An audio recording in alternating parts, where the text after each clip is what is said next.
15 شعبان کی رات کو عائشہ فرماتی ہیں میں اٹھی تو آپ بستر پر نہیں تھے، تو میں ڈھونڈنے نکلی تو آپ جنت البقیع میں پہنچے ہوئے تھے۔ تو آپ نے دیکھ کر کہا عائشہ تو کیا سمجھتی ہے کہ اللہ اس کا رسول تمہارے ساتھ خیانت کریں گے؟ میں تو بقیع والوں کے لیے آیا تھا دعا کرنے۔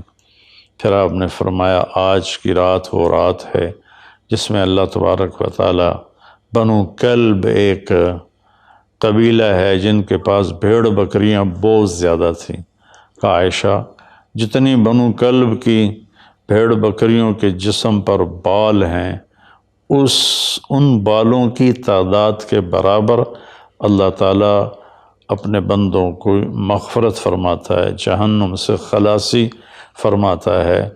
اس پر شب برات اور شب مغفرت علماء نے اس کا نام رکھا، میرے نبی کی زبان سے یہ نام نہیں نکلا۔ تو اس کی یہ فضیلت ہے کہ اس میں اللہ تعالیٰ کی طرف سے بخشش کا نزول ہوتا ہے۔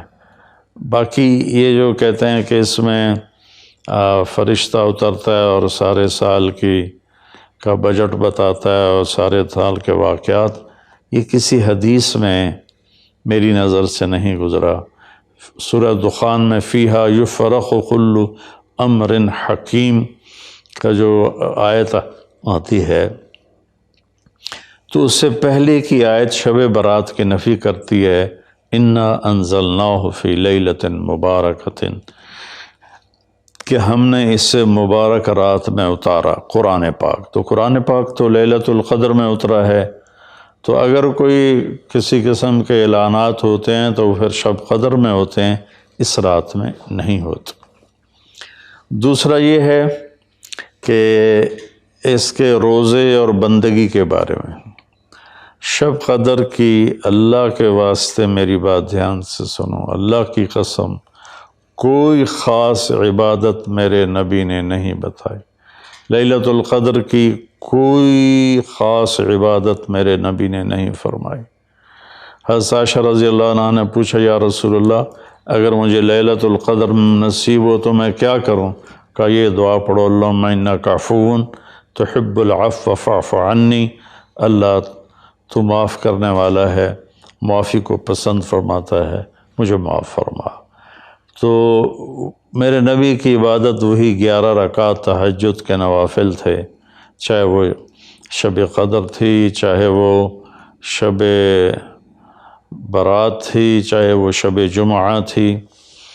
تو اب اس کے نام پر لوگوں نے کیا کیا خرافہ، چونکہ ہم قرآن اور حدیث سے نہیں جڑے، کتابیں لکھی ہوئی ہیں، کس نے لکھی، اس کی سند کیا ہے، اس کی تمیز ہی کوئی نہیں ہے، تو وہ پھر بہت ہی زیادہ 4 رکعت پڑھو، پہلی رکعت میں یہ پڑھو، دوسری میں یہ پڑھو، تیسری میں یہ، چوتھی میں یہ سب بدعات ہیں، ان کا کوئی تعلق نہیں میرے نبی کے کسی بھی فرمان سے۔ میرے نبی نے صرف عبادت کا فرمایا ہے، عبادت تو شب قدر میں بھی کوئی خاص عمل نہیں۔ اور دوسری بات یہ کہ اگر آپ نے عبادت کرنی ہے تو مسجد نہیں گھر، مسجد نہیں گھر، مسجد نہیں گھر۔ میرے نبی نفلی بندگی گھر میں ادا فرماتے تھے۔ اب شب برات میں صلاۃ تسبیح کی جماعت ہو رہی ہوتی ہے، یہ کتنی بڑی نادانی کی بات ہے۔ نفلوں کی تو جماعت ہی نہیں ہوتی، تو یہ صلاۃ تسبیح کی جماعت کروا رہے ہوتے ہیں۔ نفلی عبادات کے بارے میں اللہ کے نبی کا طریقہ گھر میں پڑھنا ہے، اور اللہ کی طرف سے بھی ہمیں جو اشارہ ملتا ہے فَاذْكُرِ اسْمَ رَبِّكَ وَتَبَتَّلْ إِلَيْهِ تَبْتِيلًا، اپنے اللہ کو خوب یاد کریں اور لوگوں سے کٹ جائیں بالکل، اور سب سے کٹ کے آپ اپنے رب کو یاد کریں۔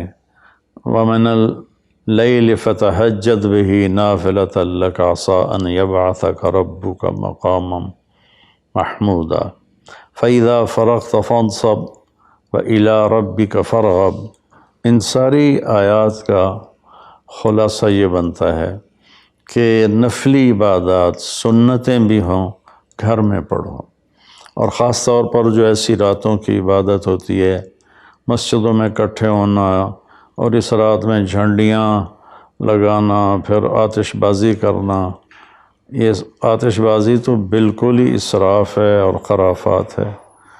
تو میری گزارش ہے کہ میرے نبی کی جو سنت ہے، آپ نفلی بندگی عبادات اپنے گھر میں فرمایا کرتے تھے۔ اس رات میں اگر آپ عبادت کرنا چاہتے ہیں، مسجد کی بجائے گھر کو مسجد بنائیں۔ وَجْعَلُوا بُيُوتَكُمْ قِبْلَةً وَأَقِيمُوا الصَّلَاةَ۔